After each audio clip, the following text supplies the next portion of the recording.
पहली बात तो ये है कि ये गांव शेरों का गांव है। जिस तरह से एक हमारी बेटी के साथ जो बदतमीजी की गई, लगातार की गई, और भी बहुत बेटियों के साथ की गई होगी, उसका भाई अगर ये कहने गया भैया ऐसा क्यों कर रहे हैं, तो उसको भी और जो और लोग गए सबको पीटा गया। और शर्मनाक बात यह है, जो समाज के जिम्मेवार बनते थे उन लोगों ने भी घेर के पिटवाया। पुलिस नहीं होती तो ये जो कवाल में हुआ था कत्ल, उस तरह की घटना घट जाती।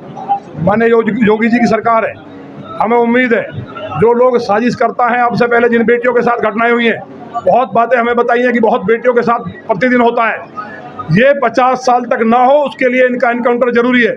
मुझे उम्मीद है कि जो हमारे पुलिस के कप्तान हैं, यहाँ के अच्छे अधिकारी हैं, जिलाधिकारी हैं, ये सारे खोके हटाएंगे जो लोगों की मांग है। और कहीं ना कहीं जो भाग रहे हैं, 2-3 का कत्ल हो जाए, एनकाउंटर हो जाए, तो यहाँ हमेशा के लिए बीमारी खत्म हो जाएगी। बिना दहशत के शासन नहीं चल सकता। उनकी मानवनोबल हो रही है, जो उनके सपोर्ट में आ रहे हैं उनके भी बेटियां हैं। हमने कहा किसी धर्म समाज की बेटी हो, गांव की बेटी सबकी बेटी होती है, इलाके की बेटी सबकी बेटी है, लेकिन अगर ये किया गया है तो उनके निश्चित तौर पर एनकाउंटर हो, उनके घर पे बुलडोजर चले, और जो लोगों की मांग है वहाँ के खोके हटें, और हमेशा के लिए हमारी बेटियां रात के 12 बजे भी जा सकें।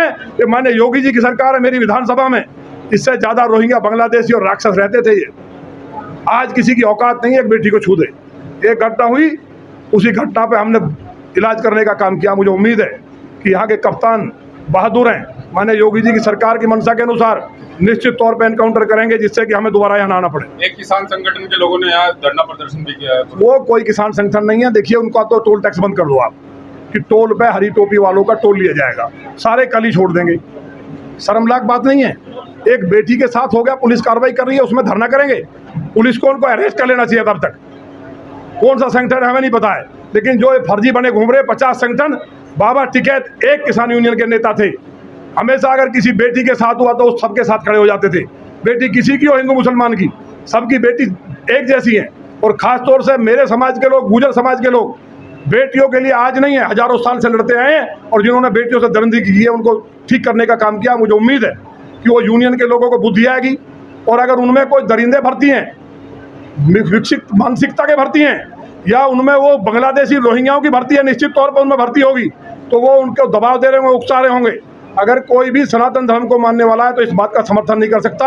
मैं उनकी निंदा करता हूं, और मुझे उम्मीद है कि अगर उन्होंने ये धरने की बात की है तो पुलिस कार्रवाई करे, उस यूनियन के लोगों को गिरफ्तार करे, और उनको भी साथ में जेल डालने का काम करे, क्योंकि वो भी 120B के मुजरिम बनते हैं साक्षात। विधायक जी, जिन बाबा टिकैत की आप बात कर रहे हैं, उनके सुपुत्र पे आप लगातार प्रहार करते नजर आते हैं। नहीं, हम कभी नहीं, हम किसी पे प्रहार नहीं करते। हम इस देश के लिए लड़ते हैं। बाबा साहब के जो बाबा टिकैत थे, उनके साथ गए, जब उनकी मौत हुई तब भी हम गए, और उन जैसा दूसरा नहीं हो सकता। उन्होंने पूरे भारत के किसानों को एक आवाज़ दी थी।